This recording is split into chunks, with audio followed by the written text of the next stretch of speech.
I'm Jordan Belfort, and this is Sales School.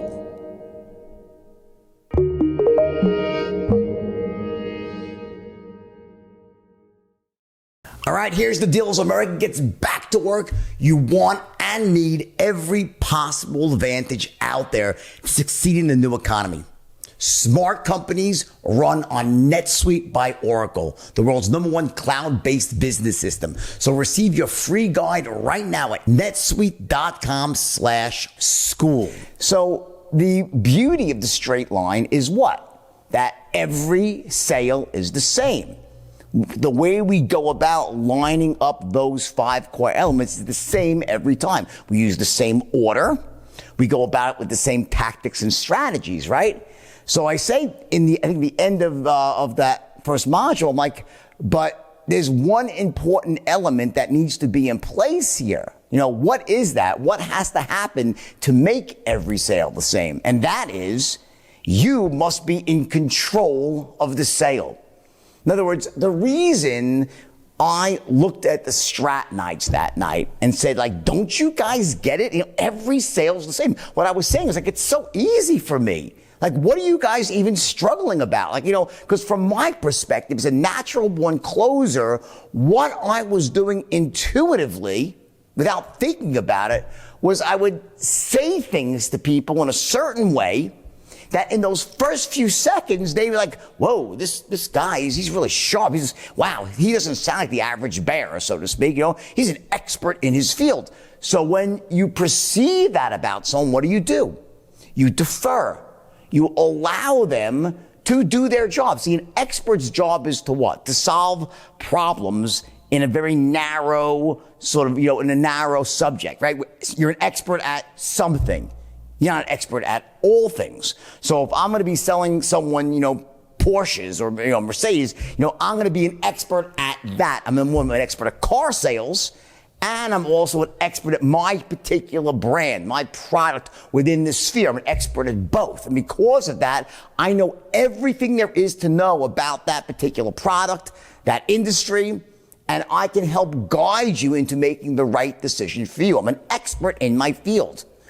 Now, what happens is that when someone perceives you as being an expert, they will naturally defer, meaning they will listen, they will answer your questions, they will allow you to guide them through a discovery phase where you ask questions, they answer them, and based on those answers that you give them, they will then tailor a solution that perfectly meets your needs and alleviates your pain, solves your problems. That's what experts do, right? When we're in the presence of someone we believe is a novice, someone who's not an expert in the field, a newbie person that doesn't know much about what they're trying to sell you, what do? Well, we're not going to defer to that person. We will intuitively try to take control, and we'll start basically fucking with the person. That's why when a novice salesperson gets on the phone with a prospect, they'll find it very difficult to even get into intelligence gathering questions.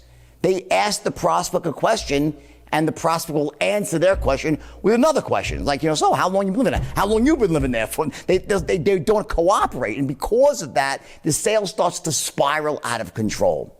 In straight line parlance, I call that going off to Pluto or down here to your anus. Neither are good places to be, right?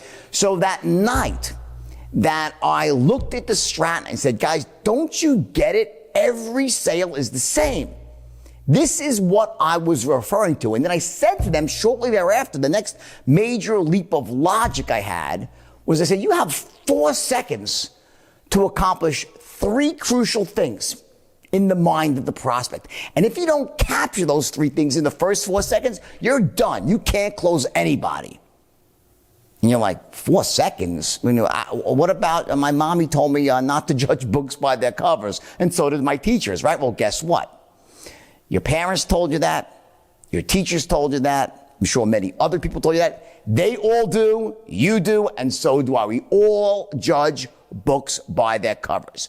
The way the human mind works, we are fear-based creatures. It's wired directly into our reptilian brain. We see people, we immediately rip them apart, we judge each piece, we then put them back together based on how they're perceived. If we're perceived the right way, meaning you are perceived the right way, okay, people will defer to you and allow you to take control of the sale. Naturally, they'll allow you to guide them. If you're perceived the wrong way, the prospect takes control and things start to spiral out of control. So you got 4 seconds on the telephone. And believe it or not, you only have a quarter of a second when you're in person, face to face. And I'll explain that later. Let me tell you exactly what these 3 things are. You got 4 seconds to be perceived as number 1. Okay? Sharp as a tack. Sharp as a tack, meaning you're sharp, you're on the ball, you're a born problem solver. You're not going to waste their time or yours. You're a sharp person, right? Number 2, you're enthusiastic as hell, meaning that what you have, it must be good. Now, just to be clear here, I'm not talking about that over the top, like, oh my God, Bill, my practice is so great, you can't believe it. Like, people, what the hell, to run away from you, right? I'm talking about something very different. It's called bottled enthusiasm. Bottled enthusiasm sits below the surface, it's like a seething volcano, like how I'm talking right now. I'm not yelling, but you say, wow, this guy really, wow, he seems serious about this. He's really excited. It's something beneath the surface. It can be unleashed at any moment. Because I'm an expert, I don't unleash it, but I could. And because someone knows that, they will say, whoa, I'm going to listen to this person because they seem to be on the edge of almost exploding with enthusiasm, not in a bad way, but in a good way. And people will listen to you more closely and they will defer. And the third element here, and most important of all, I'm an expert in my field. Sharp as a tack, enthusiastic as hell, an expert in your field. So here's the deal. I said it before. I'll repeat it again. We have been conditioned since we're yay big to defer to experts. It started when we were 3 or 4 years old. Your probably earliest memories, your parents took you to a doctor when you were sick or for a regular checkup, and you noticed that even your own parents would defer to the doctor. They'd give him utmost respect. When the doctor would ask you questions, you would answer right away. If they asked your parents questions, your parents would answer. They weren't like the doctor say, so tell me, how long have you felt this way? The parents say, why? What's it your business? Why do you, see, the doctor has earned the right to ask you questions. He has diplomas on the wall. He has a stethoscope. He has a white coat. The very way he's dressed, the way he carries himself, the way she asks you questions. So tell me, and they have a whole sheet there, and they go through this actual guided intelligence gathering session. If there's some way I want you to be perceived by your clients, it's almost like the trusted family physician, the advisor, not the interrogator that's like, so, how long have you been doing that? Where do you live that? If you're like the interrogator, people will clam up and you'll break rapport and the sable will start to spiral out of control. You got 4 seconds at most. 3 things. Number 1, sharp. 2, enthusiastic. 3, expert in your field. And what those 3 things chunk up to, what they equal in the mind of the prospect is you are a person worth listening to. It's worth for them to take the time out of their busy day to actually listen to you because you might have the answers to their problems.